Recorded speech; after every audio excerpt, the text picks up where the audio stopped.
Welcome to Overcome Podcast. In today's episode, I'm going to talk with Skip Hill, bodybuilder, trainer with more than 30 years of experience. He's going to talk about longevity in the sport of bodybuilding and conditional training, nutrition, a lot of things, a lot of experience to share. Stay tuned. We'll be right back.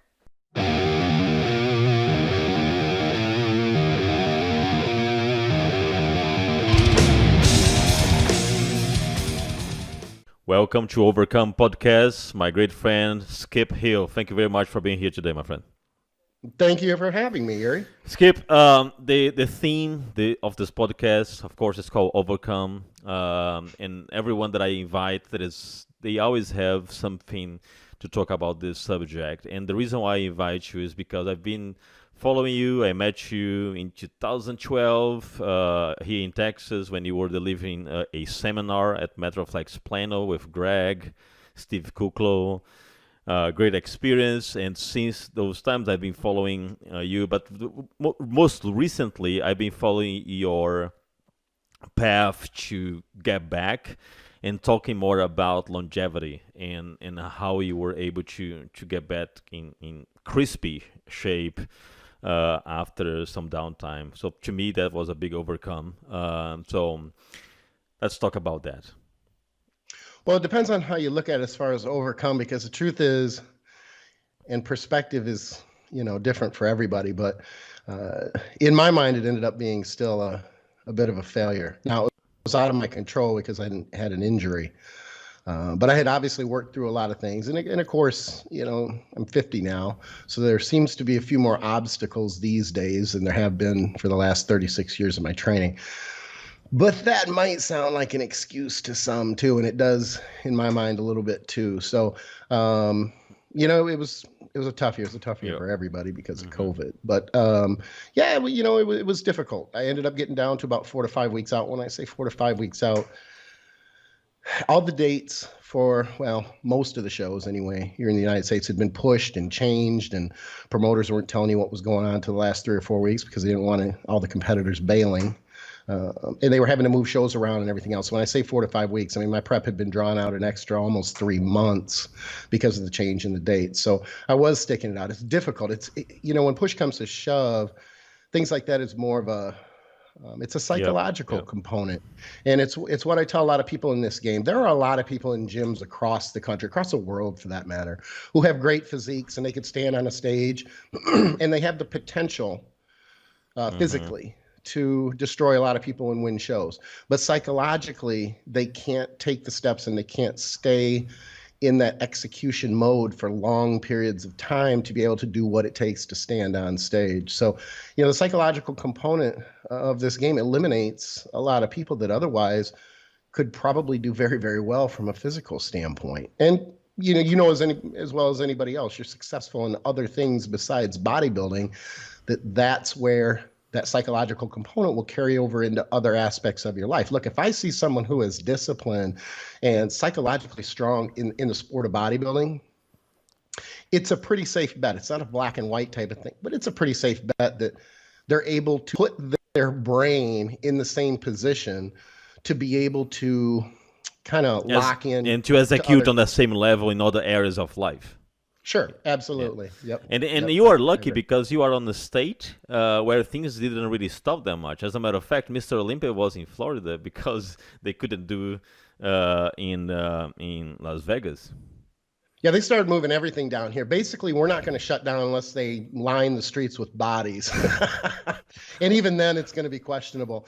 I honestly think that, it is kind of nice. Now, at the same time, I was in Broward County. We just recently moved north to Palm Beach County about a month ago, but Broward and Miami-Dade being the furthest counties, I think furthest counties, at least before you get out on the Keys. I'm not even sure. I should probably check on that. But being South Florida and being so heavily populated, we still did have a lot of restrictions early on.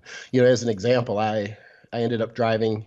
It's good to be well connected. I happened to be training one of the guys who owned just a really, really badass gym down in Miami. And I was having to train at 2 or 3 in the morning. So, oh, wow. Yeah, it was nice, though, because I work all night anyway. I've done that for 20 years. I do all my online work until almost 6 a.m. So I kind of shifted my schedule around. And as far as physically, I didn't feel like it was 2 a.m. when I was training. It was kind of nice. And while that was a nice distraction for everything that was going on, I'm in prep. I'm not my schedule isn't so messed up that I'm dwelling on the COVID restrictions. I was working. I was home all the time anyway. So to hear everybody else complain about being at home, like, welcome to my Yeah. life. I've been at Yeah. home for 18 years. You don't get to talk to anybody, neither do I. So it was a nice distraction in that sense. But then again, as things get drawn out and the uncertainty, and it's one thing to be disciplined Yeah. and locked in, and it's another when you start to say, two things were on my mind primarily. One was, how long can I go? Hmm. How long can I drag this out? And the other thing is are they going to eventually cancel all the shows? And I've done this all for naught. But that again comes back to the psychological component of it. I couldn't put But it can you away. imagine the same mindset for the Olympians that were preparing for the Olympia? Sure. Because it was always, they said, oh, we are going to do. So they kept postponing. So people that were focusing on doing the Olympia, they just have to keep grinding. Yeah, exactly. Now, I don't want to pat myself on the back and give the rest of us amateurs, us mere mortals, more credit than the pros, but I will say this. We're not getting paid and we don't have massive sponsorship to kind of help to motivate. If we have to pull out, or if things change for us, we just we just lose. There's no monetary, gain there if it does stop, or if we can't go, or things like it's just sometimes I think it's a little bit of a heavier loss. But again, that may sound like me biasing No, I think you're right. I myself think you're and right. For an amateur that do this more for the love of the sport, is way harder because I love what I do, but I would like to have some sort of a closure. And doing the whole prep and not having a closure is kind of frustrating. Sure, absolutely. And when it comes to discipline, I always like to say the word discipline. And that's because I always have said, I'm sure you get this too. People will say when they see your physique and they see you do a show or something to that effect, or a transformation, like they're so impressed and like, wow, I wish I had that discipline. And I'm careful with that because to me, and you may be able to relate to this, when it's something that you do that you're passionate about, it's something that is just, I don't want to say vitally important because I could go on without it if I had to, but it's something that you're so passionate about that I always say discipline is, if I were disciplined, I'd be doing something that I didn't want to do. Yeah. And felt obligated and was kind of forcing myself to do it. Going back to school would be a good example. I don't have much of a benefit to go back to school because I'm probably not going to make any more money than I'm already making now. That to me would take a lot of discipline because I don't want to do it. Yeah, I So like to say that it's more around consistency, keeping consistency. sure, Because we love what we do. So as you said, discipline is not that much important, but consistency is way more important because you can have 3 good days, and on the fourth one that you need to grind, you may not feel like, but you want to keep consistency, you want to keep that pace. So I think consistency is way more important. absolutely, absolutely. And you can't be on your game 100% of the time. There's always those days where you do have to pick yourself up and go, yeah, today it does feel like an obligation. Yeah. But what I really admire about the work you've been doing is around this whole idea of longevity, in training very smart. You're not, going crazy on the weights. You are being very systematic to target certain areas. And I think that this whole thing changed since you start looking at thing about around longevity, right? Because you are 50, Right. you're not going to, if you get injury, it's going to take way more time to heal and everything. People keep saying age is just a number, and that's beautiful to say, but in reality, age is not just a number. If when you are Yeah, older, I agree with it gets way more time for you to heal. So you got to be more careful and smart.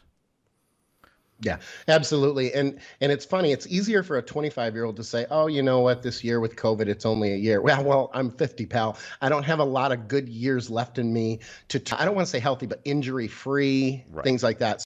So a year is a big deal. The older you get, trust me. That's why I try to tell these kids, just wait. Things change a little bit. Your perspective will change a little bit. But the longevity component, I originally got into and started paying attention more to the longevity aspect of things when I started having blood problems in 2013. And I had to look at my health closer because I almost felt like at that time, you're not 25 again. You got to really pay attention to what you're doing. So I paid closer attention to my supplementation, my over-the-counter supplementation, changing to make sure that my blood was healthy, things like that. And then it kind of swung into, or kind of morphed into, like you're talking about, the injury component in my training style. Because of course, I don't know if you know this or not, but I've had chronic lower back issues for years. Now I've been good and injury-free for a little over 5 years now. But I battled with really bad lower back injuries that were, but to the point where, I don't want to give away too much information. I'm far more blunt in my coach logs. But when you, get up in the morning and you're stiff because you're older, but then you're stiff because when you sit down on the toilet that you could literally spasm. Like my lower back would spasm. I remember getting caught on the toilet for 3.5 hours. Wow. It's a very humbling experience. Yeah, it really is. And it's not something that's easy to forget. It took me probably 2 or 3 of the last 5 years that I've been injury free to really be able to go, okay, I don't have to approach this leg session with such anxiety. Like, this could be the rep. This could be the exercise. Boy, did it take the fun out of training legs. Yeah. And you have to understand that too, that when I say injury, chronic injuries, I mean, I had a major herniation of the L4, L5 9 times. Ooh. Okay. Now this is to the point where it could have been, and it typically was, it wasn't in the gym. It would be something odd sitting down in a chair in a waiting room and hear it pop and go, oh God, I know that. I know what's going to happen. And then it's all I can do to get back to my truck and get back home. Picking up something in the post office that I dropped. Just the most bizarre things. See, in the gym, even though I've had injuries in the gym, you're kind of locked in, you're kind of tight, everything is linear. It's when you reach to the side or you bend over awkward, you're not tight, you're not expecting to have your muscles contracted to support the spine as much because it's just something that you do every day. Right. And that's when, boom, it shifts or it pops or something gives. So it's a reminder of your age. So in carrying that over to my training, I call it controlled chaos, I guess is the best way to explain it. So anybody who says, and I hear it sometimes, well, you don't train as hard as you used to. I take offense to that. And that's Linus back there talking. I apologize. That's why I was smiling. They're going to be all over in court. And he never makes a noise like that, so I apologize. But anyway, carrying that over into the training, I sometimes am mildly offended, or I take it personally. I'm not offended. Because I think, I'm still training my ass off. I'm just not training as heavy as I was, because and I try to drive this home with my clients, as many people as possible online, anybody who will listen. It isn't the intensity that puts you at risk of an injury, in my opinion. It can, but that doesn't happen very often. It's not the intensity. It's the weight and it's the mechanics. So you can be good for 8 or 9 reps, but if you're locked into that weight and it's so important that you have to get to 10 or you have to get to 12 versus I'm just going to go to failure. I don't care if it's 9 or 14. That is more the intensity component. When you get into the weights and the number of reps and it's just locked in, like you have a logbook, you have to beat it. That's where the form will start to give, or the rep tempo will change because you're trying to get to X amount of number or X amount of reps or an X amount of weight for X amount of reps. And I've tried to come away from that, and I try to get other people away from that, because even though bigger weights, heavier weights, progressive overload builds muscle, and some people will say it's the absolute best way to build muscle. Okay, let's just say that's the truth. It's not the only way. Right. And as you age, even if you do everything right, I'm so fortunate that when I was younger, that it was beaten in me to do everything literally perfectly. You're going to be hard pressed to find even 20-year-old videos of me squatting crappy or benching wrong or curling wrong. It's I don't think it's out there. But even when you're doing everything right, repetition in and of itself is degenerative. I said this in the longevity video, 10, 12 years ago. And I'm glad to hear other people saying that same thing, because even when you do things right and you do it 50,000 times, if you squat 50,000 times, even if you're doing it right, those repetitions, good repetitions, will still break down cartilage and break down those joints over time. It's part of getting old. It's training is like dog years. If you train for 20 years, it's like it takes another 10 years off of your But do body. you miss training heavy, or the way that you are right now on your mindset, you accepted that this way of training is better for you and you are okay with that? Yeah, a little bit of everything. I accept it. I accept it because it's less of a vulnerability. I know that it decreases the risk of injury, which is huge. Me losing 6 months now to an injury, which I just had an injury that was, at least this time, no fault of my own. And my injury, the recovery time was relatively minimal, thankfully. But I don't have anything major that I've caused, any problems with because of the change in the training style. Do I wish or hope I could train heavy? I still have an ego. I don't care how old I get. I've got an ego. I would love to squat, 4 plates and be able to push numbers. I'll tell you what the hardest part is, honestly, at least for me, is even if I go into the gym and I put up great numbers, they're numbers that I have put up at some point before. Now, I might not have put them up in the last year or 2 or 3 years, but 5, 10, I've trained for a long time, 15 years ago. I'm not going to put up any numbers these days that I have never put up before. You're not That's chasing tough. PR anymore. Right, exactly. And it's kind of a bummer. It really, because then your approach is kind of I don't want to say it becomes boring when you're in the gym, but you're not going to do anything in the gym that you haven't done in the gym before. So then it becomes this almost, again, the psychological component of I need to go the intensity route and I just need to bury this muscle and, of course, make sure I recover and still grow. So I feel like I'm still growing. I mean, I have made improvements over the last couple of years. And it's funny because this sport too. 9 out of 10 people say, when they post pictures, oh yeah, I'm improved before than I was before. And you look at the pictures, you go, no, your ass ain't any better than you were before. You don't say it, but you think it. Okay. And I know I'm guilty of saying the same. So I'm always careful when I make, because I don't want to be that guy either. But I look and I go, I'm pretty realistic. I've been in this sport for a long time and I'm actually very difficult on myself, but I do. I think I've made, is it anything earth shattering? No. Am I going to go up a weight class the next time I compete? If I can ever get my old ass back on stage again? Probably not. But I do think that I am better than I was 2 years ago.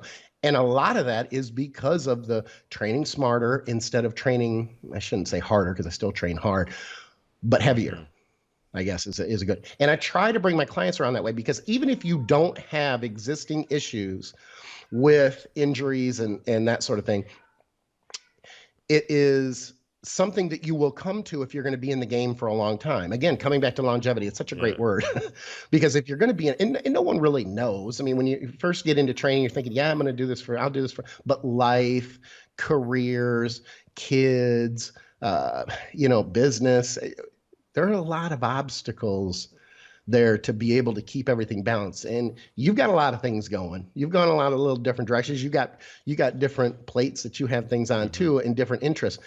And it is, it's hard to balance those out without feeling guilty about, should I be paying more attention here? Am I not paying enough attention to my kids and my family? Things like that.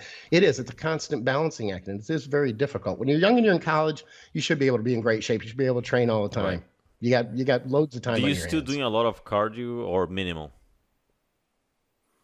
I #0 cardio. Really? And I am very proud of it. Wow. Here's the thing. I am a classic endo. Okay. It's funny because sometimes people will see my pictures online. They're like, oh, you're always lean. You're always in. No, that is something that I have come to over the years because I just don't like not being lean. The bulking years leave bad. I'm probably PTSD to some point because the look and the feel of those bulking years it was horrible. It's the reason that I finally, cashed in and said, I can't force feed myself. This is just miserable. And after doing it for so many years, I'm like, it's not like I'm chasing a pro card. If I was chasing a pro card, that'd be different. I'm just your average guy with average genetics. So I'm done with this. I just want to stay lean. I got a decent amount of muscle. If I walk down the street, someone's going to say, hey, you lift a lot of weight, that sort of thing. But it's impressive because you said that you do zero cardio. And as far as I know, you're still doing skip loading, and I know that you like to eat a lot. So, yeah, I am a professional eater. I'll never be a professional bodybuilder, but I'm a professional eater. It's something it started as an experiment a couple years ago, where I said, I'm just not convinced that cardio is as, like, it shouldn't be given as much credit as it is or as it does. So I said, I'm going to play with it. I'm just going to see what I can do with my diet. First, I hate it. I'm going to be the first one to admit it. I hate cardio. It's boring, other than it, unless I go on a walk that's outside. But even then, that wouldn't qualify for most people as cardio because you're not maintaining a high enough, HR. It's not consistent. It's not pounding away on a boring cardio machine in a gym. So I said, I'm just going to see what happens. I'm going to play with my diet. I have no shows in front of me. I'm just going to see what happens. And it, excuse me, it worked out so well that when it came time to shift into cutting or prepping mode, I thought, I'm going to go a couple months, then I'm not going to put cardio in. I'm going to wait until I basically have to put it in. And I never had to. I just kept feeding the machine. And part of the reason, I got to give myself a little bit of credit here. Part of the reason is because I was so meticulous in the off season. I had literally stripped my metabolism down to nothing and built it up better than it had ever been. I was taking in more calories than I've taken in even 20 years ago when I had a much better metabolism. Now you have to understand too, not only am I 50, but I don't even walk to my car to get in the car to go to a parking lot in an office building and walk to my cubicle. I mean, my idea of cardio is like the post office or, shopping for groceries. I don't move a whole lot. So there's that component of it. So it is so diet related, at least in my situation. And then of course, from there, I had clients going, well, I want to try that too. I'm like, look, I'm not done. I haven't figured this out yet, but so far for me, it's working out real well. I started doing it with some clients who insisted I want to do zero cardio, and it was working out great. Now I don't want anybody to come away from this thinking that I think cardio is bad. There are health components for cardio that are great and everything else. But I'm saying as far as getting lean, I think that a lot of people use it as more of a crutch than they need to. Some people need it, but you also have to take into consideration with some people, their activity at work. I always use the ER nurse as an example. If you're on your feet every other day for 12 hours and you're running crazy, what is 30 or 45 minutes of cardio going to do? If I put in 30 or 45 minutes of cardio and I'm relatively sedentary and rarely move, I'm going to get much more of an impact probably from it than someone who is constantly active. So there's a relative component there too. But I left that cardio out and I got down. I had the injury at about 5 weeks out. I had a partial rupture of my gluteus medius. Oh, wow. At the gym? Well, the best way to explain it is just kind of a perfect storm. There was a stretching issue with it to begin with. It went on for about 3 weeks. It was spasming, which was incredibly painful, and I couldn't figure out why. I had been to the ER actually twice. Second time I walked out, had 3 MRIs because lucky for me, the MRI that I went to the first time did the wrong leg. Oh, no. How's that? Yeah. And you have to understand, I don't know how you are, but MRIs to me might as well be me sleeping in a room of snakes. Apparently I'm claustrophobic. I don't know, but I hate MRIs, and they would not do an open MRI. It had to be closed because it had to be detailed because of the area, because it was my hip. Anyway, there was bleeding. It was moving down my leg. I thought it was a clot. I didn't know. I was scared to death because obviously a clot can be deadly. I mean, I smile and it can be the end. Absolutely. And it kept moving from my hip down my leg. I'm like, what's going on? And I wasn't convinced that they had the diagnosis right. First they said it was an infection. I was on 4 different antibiotics, including Bactrim. And I mean, it just wiped me out. And all through all this, I'm continuing to prep. I remember having my head down on the counter at the gym for almost an hour going, I've got to train back. And then to have to pick myself up and go and had a great session. But the entire time I'm just like, this is just horrible. But anyway, it got to the point where it did rupture. Thankfully, it was only a partial rupture, and what caused it was I literally just sat down, and it popped. Really? That was it? Yeah, I wasn't doing anything. No, I literally dragged my leg around behind me after that for the next few months, but couldn't train at all. Then I was able to come back into some abbreviation. What's nice is when you know your body real well, because I've trained since dinosaurs roamed the earth, I was able to make a couple adaptations. I was able to do a couple things in the latter part of the recovery where most people would have just had to sit there and just continue to wait it out. So I was able to do leg extensions. I was able to do some sissy squats at the end, but then I had to break back into, and this was, gosh, middle of November. I started breaking back into just body weight lunges, things like that to make sure. And of course, it takes a couple months to build up the confidence in your brain because at any point you think, oh, it's not done yet. It's not recovered. It's probably still weak. And so I'm now to the point now after the first year where I feel pretty good that everything's a go, and I'm starting to slowly put. Yeah, I saw more recently weight. you doing that pendulum hack squat. Yeah. Yeah, and that part of that reason is because, I specifically looked for that piece because it helps to take the hips and the glutes out of the movement a little bit more, so I can still pound my quads, but not put my glutes and my hips in such a vulnerable position, just trying to come back and hit hard and trying to take the weights up. Now, I don't want to say take the weights up in the sense that that's all that matters, but at the same time, I don't want to sit in the basement with small weights if I don't have to either. So I did want to get my poundages back to what they were. Now, I won't go in and squat very heavy. I came in the first time, squatted 95 pounds, had quarters on the ends, and was just very careful and just looking for any indication that maybe things aren't good. But everything has felt pretty good. And, and that's the other thing too, the other component about, being older, when it comes to these injuries, you can't rush back like you may have been able to do 20 years ago and get away with it. It's just, you're just asking for trouble. And if you've already spent the time off to try to recover, if you go in there and you re-injure it, then you can pretty much count on the same time, if not more, to continue that recovery. It's just not worth the risk. Right. And you didn't have to do any surgery, right? You just have to stop and heal on its own. Yeah, had it been a full rupture, that's what I was worried about. But it had bled for, gosh, I want to say like a day and a half. It was the blood that was moving down almost like a hematoma, and it was moving across my hip, slowly down into my leg. It took like 2 days, and it was down in the middle of my quad, and that's what was scaring me. I didn't understand what it was. So it had bled for a little while, me not knowing what it was. So it was. So nothing was done to fix. You didn't have to draw blood or anything.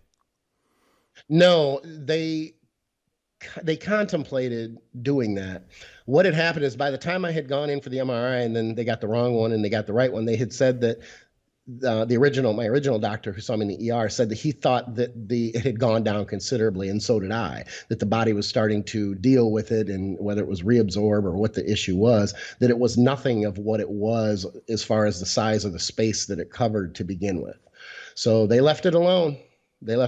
And I thankfully didn't have to deal with any surgery or anything, and I just had to baby it and be careful. And it would be the most silly or the most insignificant thing that would irritate it. It would be getting out of my car. When you get out of your car, you put one leg out and you just pull yourself up, and you're basically doing a half lunge with one leg. Well, that's my bad hip. So I had to turn like an old guy, put both feet out, inch my way up to get my ass on the edge of the seat, put both elbows on the door frames, push myself. I had one person ask me at the grocery store, it was a lady, she was so cute. She's like, do you need any help? Do you need me to help? And I'm looking at her going, you're older than me, and you're so sweet, you're going to try to help me. Yeah, I can relate to that because I had my foot surgery. I had to leave the car the same way. It's kind of annoying. Yeah. Yeah, it's humbling. Yeah, humbling, it is. It is. sure. I've been through this recovery, still am, and it's a humbling experience. But I think, at the end, when you go through that dark place and you pass the dark place and you go out of the tunnel, you start to actually learn a lot through that experience. You are a very positive person, so I don't think you ever went to that dark place of depression or anything, did you? I'll say this. I think everybody at some point will deal with sometimes with dark place stuff. I certainly have not had a 50-year life of depression or things that dominate or that I have felt dominated or overwhelmed. But I'll tell you, sometimes I think there are those times where with anybody, I think things can become overwhelming, and you sometimes do feel like, and I've been there, where it's been, God, what else can happen? And then you kind of realize, oh, there's a lot of other shit that can happen. Right. This isn't all that can happen, pal. Don't kid yourself. So I think a lot of times it's perspective, and I don't want to take anything away from from clinical depression or anything like that, because those are hormone imbalances and other things that a lot of people don't have control over. I don't know that I've never been treated for it. I've never felt that I have needed to, but I know I've been in a couple of places where and if I'm being honest, I did have a little bit of a pity party for myself for a couple of weeks. I really, really, and I'll tell you why. I had a hard time 2 or 3 years ago with a prep that I caused problems for myself. I drove myself into the ground. It was kind of that, and I knew better, but it was more that, well, I'm under the microscope. Everybody's watching what I'm doing. I have to be in, ridiculous I condition. think I remember So it that was about 2 years ago when you were preparing for a show, right? I remember you hashtag don't call a comeback. Yeah. And I ended up with shingles again. And that right there was the big sign that went, come on, Skip, are you for real? You just drove yourself into the ground, because it's just the mentality. It's like I had too much pressure on myself. So But did when it you came have down that to pressure, or did you put that pressure on yourself? I put it on Okay. myself, no question. Yeah, I definitely put it on myself. And I knew it at the time, and I still could not pull back from it. I was convincing myself that the decisions I was making were justified, which is weird for me, because I don't usually come from that place. And this time I did. So when I came around the last couple years with my off-season stuff, I had changed a lot of things, and I was trying to be, again, just smarter. And things were going great. And even coming to the prep, I was proud of myself, because I'm like, I'm keeping this low key. Everything is going really well.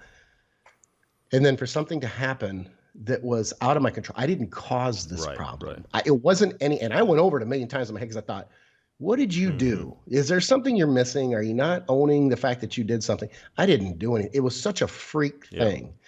And it didn't help. I'm gonna be honest, and I'm not blaming them for saying this either. There were a couple of people who hit me up anonymously after my elite coaching logs and said, "Oh, I'm so shocked that you pulled out again. LOL." Really? And I just thought, what a mess. And I know that that's trolling. I've dealt with trolling for years, all the way back to the message boards, but it still hits you, because you just think, damn, and it was so hard, because everything had gone so well that the injury ended up being kind of a brick to the side of the head.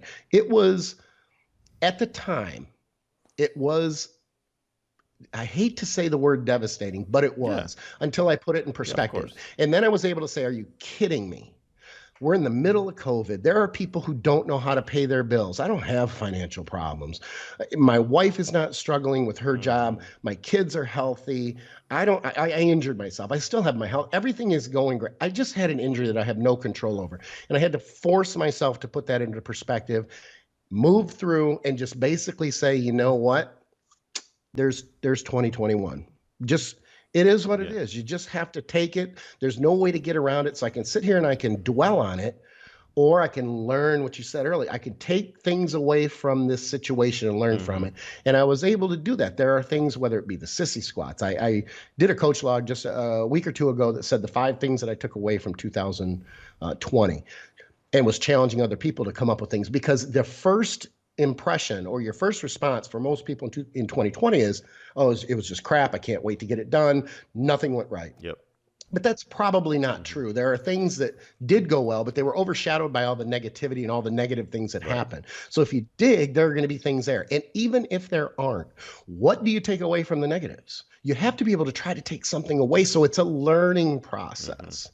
And I think I was able to do that. And sometimes I felt like I was forcing something positive about it, but there were things there. And with the training, and there were a couple things I took out of my training that I was able to play around with while I was in recovery. I'm going to take sissy squats into this next year, and I think they're going to be great instead of leg extensions for quad development. That's just a bodybuilding thing I took. There are many other personal things that I'd rather not, get into, but there are personal things I take away from it as well, whether it be financially, business, psychological perspective, and mental strength. I mean, you become way more, your mental toughness increase in a whole different level. Sure. And especially with something that comes out of the blue that no one saw coming. And I mean, there's a lot of things I hope people take. I know I did. Things that you could do differently with your business to make sure that you don't end up in the same position if something else happens. It doesn't even have to be something mandated by the government or a COVID. What if you just get sick and you're sick for 3 months, financially, you should be able to sustain your business or your personal, your bills and your financial responsibility. And I think there's a lot of people that were in dire Yeah. straits. So what do you take away from that? There's a lot of things, relationships. There were a lot of really good relationships in 2020, but boy, as soon as they were put in the same room or the same house for long periods of time, all those little things came out. And all of a sudden, there are things that you might have been avoiding that you're kind of nitpicking each other. And then all these little issues are coming. There's a lot of people that have split this Yeah, year. it was crazy because I've been Yeah. working from home since 2011, and the whole work from home situation to me was like, well, that's a business day to me as usual. And then friends were having problem because they were with their wife all the time. I was like, well, I'm with my wife all the time. I have no problem. Right, right. Exactly. It's like I've been married 30 years. What kind of problems can I run into? About 4 weeks in, I'm like, man, you got to go back to work. And I think she wanted to go back to work too. Kids struggled. I mean, there was just a lot of it was a tough year for a lot of people. So hopefully we're moving forward and 2021 is better all the way around. We'll have to see. It's not off Yeah, to a one great thing that start. happened to me a lot during this injury, I started reading a lot, other type of books about athletes that were going through recovery. It's very common for athletes to go through that dark place, at least in the beginning of the process, like the first 1 and 2 weeks, and then they move on and they start to do better. I was doing a lot of research to understand if all my feelings were expected, and they were. And I also read read that book from Marcus Aurelius Roman, called Meditations, and he said on that book, he says, when there is obstacle in our way, the obstacle become the way. So he was talking about, Mm. all the battles and everything. If there is obstacles, the obstacle becomes the way. You have to go through it, and you come after, and you become stronger with that. It is very cliche to say this, but it is true. What doesn't kill you makes I stronger. agree. Yeah, I completely agree, and I like the way that he worded it because I've also heard similar things where it's a lot of people look for a way around a problem Hmm. instead of just literally lowering your head and going through it and dealing with it, sitting with it, processing it instead of trying to find ways to, in a sense, kind of cope. Just sit there with it, figure it out, and then kind of move through. And everybody deals with things differently. There's no question there. And I'm not an angel. I don't have every perfect way to deal with things. That's why I want to be honest and say, look, I'm a pretty upbeat guy. I'm a pretty positive guy. But there are times where and this was one of them, where I just thought, wow. Now it didn't take me long to figure it out, Hmm. but yet at the same time, it was rough. My wife was kicking me, going, "Come on, pick yourself up. You got to be kidding me," that sort of thing. And I'm glad that she Yeah, did. That's part of knowing somebody for almost 30 years and going, "Come on yeah, now." you can do better than that. Yeah, And yeah, now, exactly. on your longevity principle that you've been working on, did you change your training style? You change a bunch of things to adapt. Did you ever revisit your diet and you change to adapt more? Do you still doing the same skip load that you were doing 10 years ago, or you Oh, adjust okay. that? Well, the skip loading has evolved. There's no question. Um, at the same time, yeah, I've learned so much over the last couple of years just with myself, and it's funny because that's how, as a trainer, you get these ideas, and you never want to try or experiment on your clients. I've heard people say that, well, I thought this and I tried. I'm like, that's a really bad idea. You experiment on yourself first, see what happens, and go from there. But there are some things that I tried that I was just really surprised. Here's one of the things that I think is very, very important. Again, from a longevity standpoint, the longer you're in this game, if something doesn't work for you, whether it be 2 years ago, 5 years ago, what, you can't just shelf it and forget about it. Because one of the things I did a handful of years ago is I came back to things that I had shelved for a long time, whether it be exercises, dieting type method, and I came back to them and tried them. Some of those things work completely Hmm. differently than they had in the past. And the same goes for things that work well. Okay. If something works well, we tend to just keep with it, and we know it works well, and we're going to come back to it. We're going to do it the same way. That doesn't necessarily mean that there can't be tweaks that can make it better. Now, I'm not saying get greedy and go, well, if I'm growing, I need to mix things around and change things around to get 1 more% on. But the point is just, this is an always a learning process. You never know you're never going to come up with a system that is going to work flawlessly every time. I can go through a prep with a client and it can work beautifully. And if I thought for 1 second that it could come back and work the exact same way the second time, first, they'd have no reason to pay me again. They could save a lot of money, but they know well enough that that's not what's going to happen. It's just not always going to work that way. Things always change. Whether things evolve because of, it's a myriad of reasons, but it's age, it's metabolism, it's stressors, it's different stresses with relationships and different stresses with job or career or where you are in life and things like that. There's just so many different things that change. So with skip loading has changed in the sense that, say, 10, 12 years ago, I was running more of a much more what I call traditional now skip load, where it was high carb, very low fat. And one of the main things I have changed is that fat doesn't have to be anywhere near as low as I had kept it before. Not only will it work the same for the large majority of people, but it actually even works better sometimes because it provides even more calories. I mean, really, you can only get so many carbs in you with low fat before there just comes a max where you're just like, I'm just maxed out on carbs. Like I can just barely choke them down. But if you add in fat for more calories, it makes the carbs go down a little easier, and you're also getting twice as many calories per gram as you add the fat. Now, I don't want to get into the specifics too much because I could go on for 2 hours about it, but the people, I think, mistakenly think that the carbs are the only thing that matter, that fat doesn't have a metabolic effect, but it does. It may not have the same effect or the same positives or the same bonuses that carbs do. As an example, if you're taking too much fat for a load, you're not going to store it for future use and get a better pump from it, as an example. Where carbs, you can do that. There are side benefits to the added carbs where you're filling out glycogen stores, you're obviously amping your metabolism, so it's going to feed your contractile force. Your muscles are going to contract harder for the next few days. You're probably going to be a little bit stronger because of leverage, and your muscles are fuller, and you're going to get better pumps and that sort of thing. Where with fat, you're not getting some of those side benefits, but you're still getting the metabolic effect from the added calories. So now this does not mean, for anybody who listens who is not familiar with skip loading, you don't go out and eat fried chicken and hit up Popeyes and just slam food down, and it's funny because I've had people say, well, it's just basically a glamorized cheat. And I'm like, wow, you're just not paying any attention to my methods at all, but okay. There is a method to the madness. And for anybody who wants to look into it further, as far as the details, if they're skeptical or they don't know anything about it, that's fine. It's called my Skip Load Manifesto, and it's on EliteFTS.com, which is where I'm a coach. So I've got all my coach logs there, and I've been a columnist as well and write articles twice a month for the last 8 years. So if you Google Skip Load Manifesto, it's going to be the first thing that comes up. And it is the most recent. Basically what I did was I took all of the skip loading information, kind of put it in one centralized area, and it's the most recent and the most updated information because there's a lot of information out there. So if you were to give skip load, because it's a protocol that you've been used for so long time.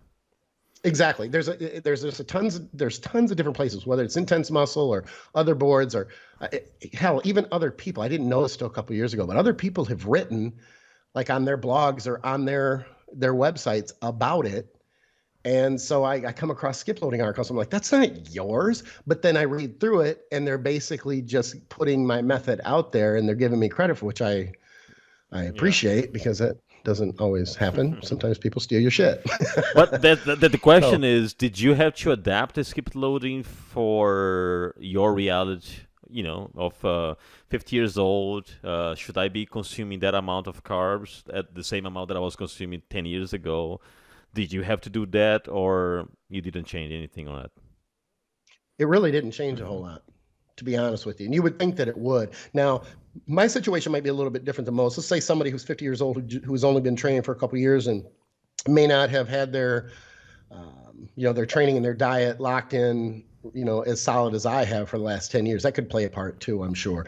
Again, there's a ton of different variables, but at least for me, the loading really hasn't changed much. I mean, I remember the last time, I say the last time, if we go back just even 8-9 years, and I think about the loading process, and of course I have all this detailed in logs and notes and sheets and everything else, but I was loading two full days, for a show that I did, I think back in 12 or 13, because I just revisited those notes not too long ago, and there were far more similarities and far more parallels than there were things that were different.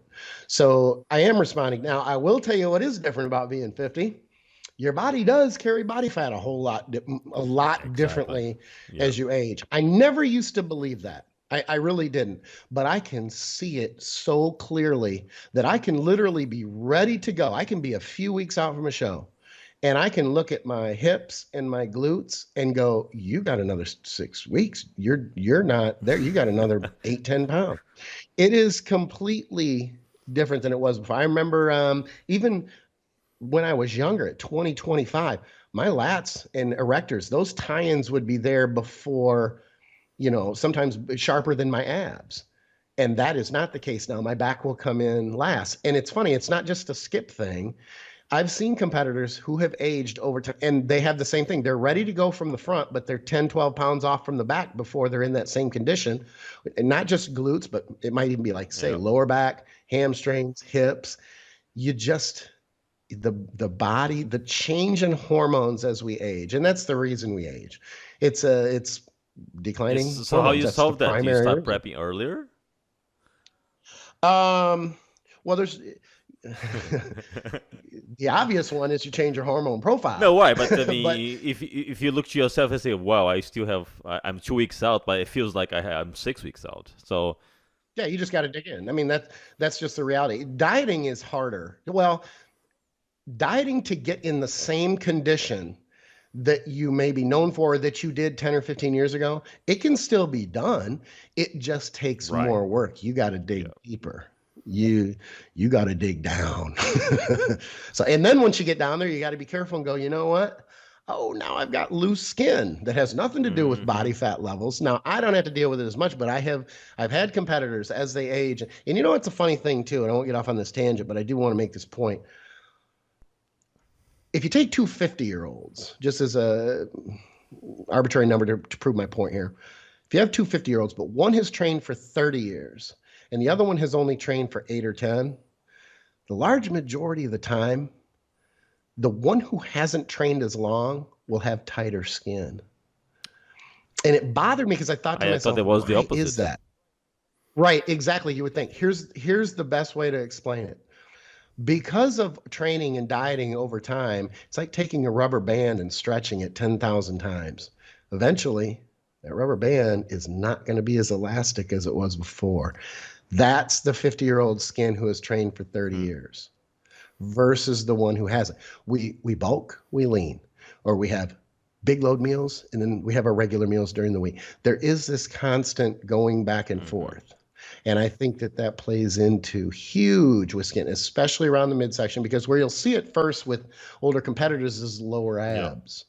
They end up with their midsection as tight and as small as it can be, but it's not always that tight. So sometimes you have to keep them after a show and keep them real lean because the skin sometimes can catch up, but it can't keep up with the body fat Hmm. loss. It takes longer for the skin. It's not as elastic as we get older, unfortunately. The muscle will look the same. Take the skin off, And that's another muscle reason looks why it's good looks to exact. stay lean like you do Sure. for all year long. Sure, absolutely. That constant, and I'm glad that as an industry we've gotten away from that. Not just trainers and everything, but back in there was that bulking phase. Yeah, I back got to in be the careful because I 80s can go and on and on 90s, with this. bulk was big. Sure, the 90s. 90s was terrible, and I think that's where a lot of these big guts came from. I know that there's other arguments about other compounds and things like that in supplementation, but I really do believe that it was the force feeding, and I was a part of that because it worked so well. But really, when you think about it in hindsight, if you gain 3 inches on your shoulders or your chest and back, but you gain 2 and 2.5 on your midsection, maybe that's not that. Maybe the force feeding isn't the best way to go about it. And that could be what created all these other Yeah, yeah. divisions. So do you try to You never keep know. your weight all year long, like 10 pounds more than stage ready, or more than that? Here's the thing with the where I'm at right now, I am not as focused on stage weight because as much as I still want to prove to myself that I, can compete and hang.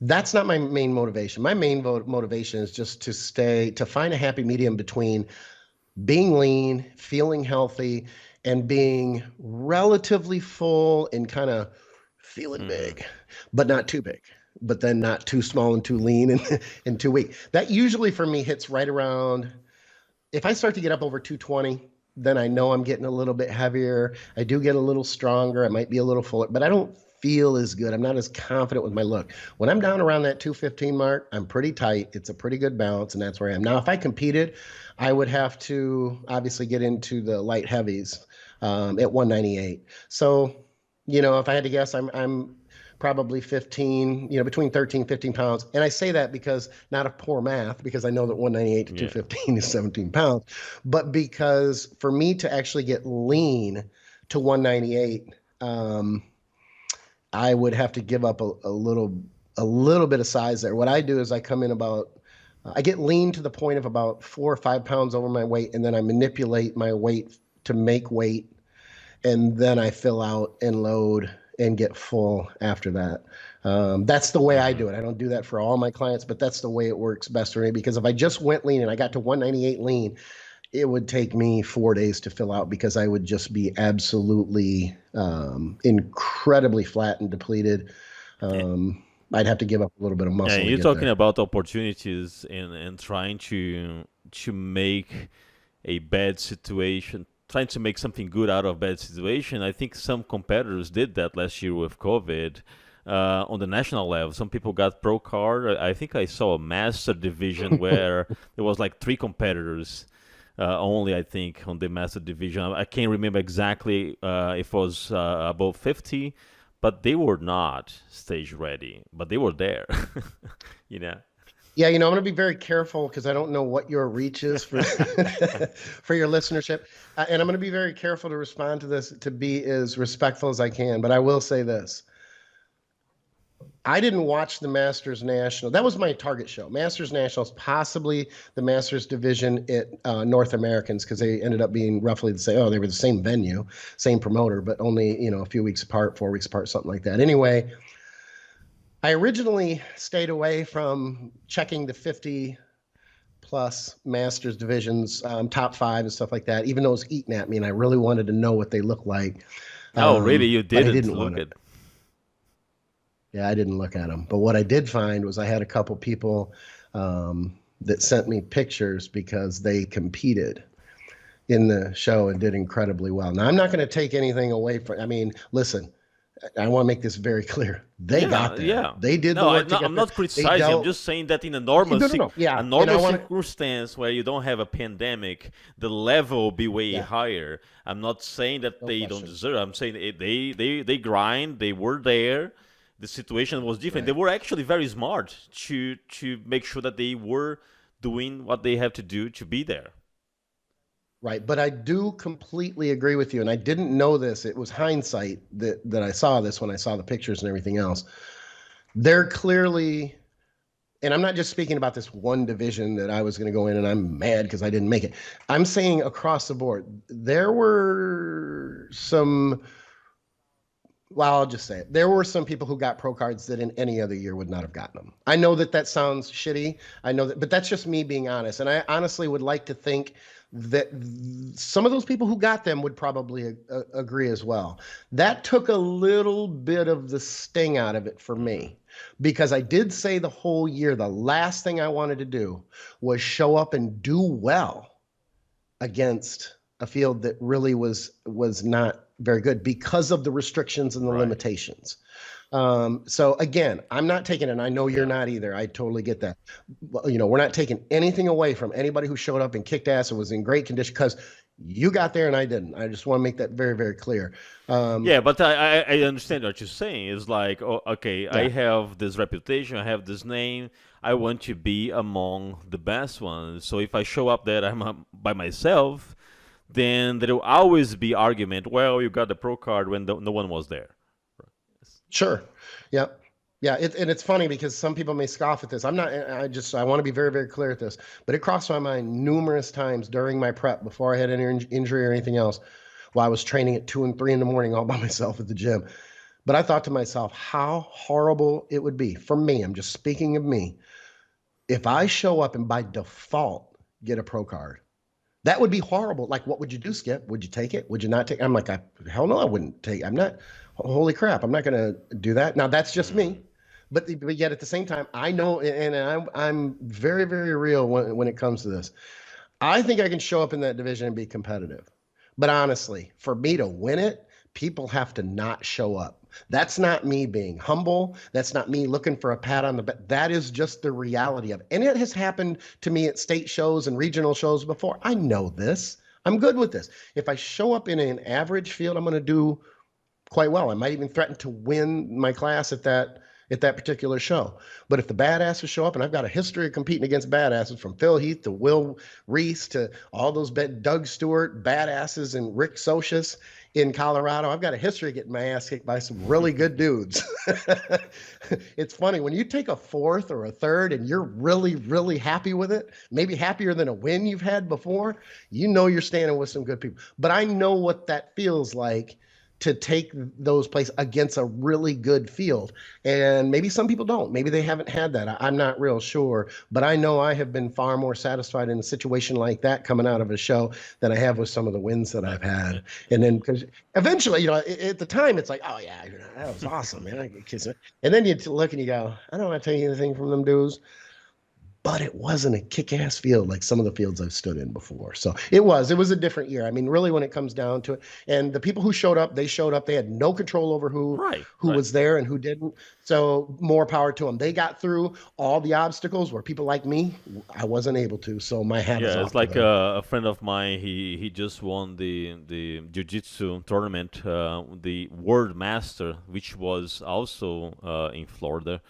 He won the World Master after 3 fights, and people are like, "Well, how can you be a world champion with just 3 matches? Usually, it's like 5, 6." Yeah. Well, it's not my fault. I was saying it's not his fault. He prepared, he trained, he went there, and there were only 3 competitors there. What he's gonna do? He's not gonna fight. He fought, he won, right? He deserves. Exactly. So I agree with him. And so he has to deal with what I was talking about before, where he's now being questioned as to, and hey, look, maybe had 50 people showed up, maybe he still would have won. I mean, it's hard to tell, but that question will be there. And I think it sucks for those people who put in the time and put in and deal with those obstacles, and they do show up, and then people, end up sitting back questioning it, and it's like, oh, that kind of. But it's interesting that you were already predicting this scenario long time ago when you were training. Yeah, I was kind of concerned. I was concerned, and it was funny because it nagged at me a little bit, and I to the point where I had to think to myself, does this change what you're doing? Does this impact? And the answer was easy. It's like, no, it doesn't change anything at all. I think it was just an anxiety. And I think part of it, if I'm being honest, Yuri, was my position in the industry I felt like it would. I felt like it would have drawn more heat. Like people coming out more and saying and being more vocal about it, like, oh my God, on the one hand, I'm a nice guy, and I think that the large majority of people support me. At the same time, the reality of it is, I know what the other people know in the industry, that I am not a pro level, even in masters. I'm not. Could I get there? Maybe if I continue to do well for the next few years, like the last couple of years, maybe I will be more of a threat. But I know right now that's not the case. So it was an anxiety of mine. But I think that comes back to, I think people have different expectations of themselves, and they sometimes they set the bar unrealistically high. Sometimes people set the bar real low, and just it just depends. Everybody has but I like motivations. that you had this self-assessment and start thinking, does this change anything I'm doing? And the answer is no, which means that you were focused on doing your part, not really worried about your competition. I mean, you were doing your homework, and that's it. Yeah, and it's I can't be that do as I say, not as I do. And I always tell my clients, I've told my clients, my friends, you do the work when you're doing a show and you tune out everybody else because too many people are worried about everybody else who's going to show up. You don't have control over Hmm. anything outside of how you look on that day. And if you get beat and you've done your homework, then you just Yep. got beat. You just got beat. They were just better than you. That to me has always been easy to accept. Hmm. If someone's better than me, what the hell else could I have done? Now, unless I didn't do my Right. homework, if I didn't do the work, or if I messed something up, or you know, didn't bring my A game, that's different. But if you do your homework and you just get beat, Yeah, you actually feel you know, proud. I remember then my first sure. my first competition after losing 100 pounds. I told Greg, my goal is to step on stage after lose all that much weight, and I stood on stage in Pflugerville on the Adela Garcia Classic, and I was the last. I got last place, dead end. But I was so happy Mhm. because my goal was to compete. Now, as soon Right. as I left the stage, I was happy, but I already established I want to be top three next year, and then I came back next year and got second place. But it's Nice. it's about um, you have to have a goal to accomplish, and sometimes people they just shoot too high and they get frustrated with the results. Right. It's like someone that is hiring you to be a coach to say, "Well, I'm gonna now train with Skip, so I will win all the local shows here." Well, there is no Yeah. guarantee. Yeah. Exactly. Exactly. And you know, as cliche as it sounds, you'll find more success following failure than the other way Hmm. around. And if you're that guy who, you know, feeds off of the motivation from showing up and not winning, I know a big part of the reason I am, you know, in this sport for so long and the type of person and how I approach bodybuilding is because when I was in the eighth grade, I had my best friend who was just naturally muscular and he got all the attention. And I used to think, damn. So we started training together and everything else. And he always kind of poked at me and just a little belittle me a little bit, things like, and those things, even though they may not have felt very good at that time, those are those things that you either they crush you or you use them as Yeah. motivation. And you know, I guess I was fortunate enough that I used them for motivation, and then I don't think that's the reason I train today, but it kept me going for a long time through my teenage years, Yeah. I'm Yeah. sure. So yeah, those it just depends on people, and some, like I say, sometimes people are just they'll be Hmm. squashed by something at some set or a bad placing, or you know, that sort of thing. I know that sometimes people will they can be in their best shape, their best condition. They can be better than they were before. And if they don't win, that is just absolutely personally devastating to them. And I think it's a horrible way to live. Yes. But I'm not them. They can live any way they want, I guess. I I wouldn't want to I live that always way. tell people one of the greatest things about preparing for a bodybuilding show is that at the end, when you finish, you're always gonna win because you Mhm. are better than you were when you start the prep, physically, visually. You are way better than when you started, and you created this, foundation to keep moving on. So there is always Yep. something that you win. Sure. And you've done something that it doesn't look like it to us because we're in the industry and we see all the people in the industry, but you're doing something that only a half of a percent of people who even work out regularly can Hmm. do. You have the psychological um, resources to be able to do something that a lot of people with your physique, sometimes even a better physique, don't have the ability to do. They can't Yeah. do it consistently and they can't execute and they can't Yeah. get there. It's a huge, huge thing, really, to accomplish, in my opinion. It's very difficult to do, even if you don't do it right. Sticking it out and doing it and getting through that process the first time, It is hard. It it's is it's a hard, big, and big deal. but it also changes you in a good way if you apply the same principles of bodybuilding in your life and you learn how to Yep, grind. It really helps a lot. sure.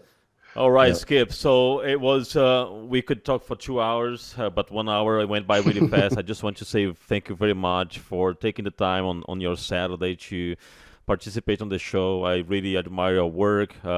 Been following you for a long time, and I hope that you continue success you have. I hope to see you on stage one day again. I think you are definitely looking better than you were 2 years ago.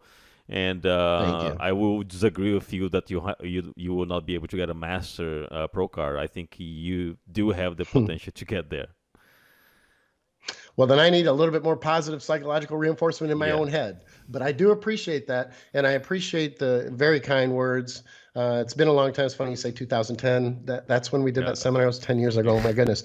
But I do appreciate you having me on big time. I hope things continue to go well for you in 2021. And who knows, maybe I'll see a stage sooner than later. We'll see. All right, my friend, stay safe and take care. Thank you very much. You do the All right, same. take care.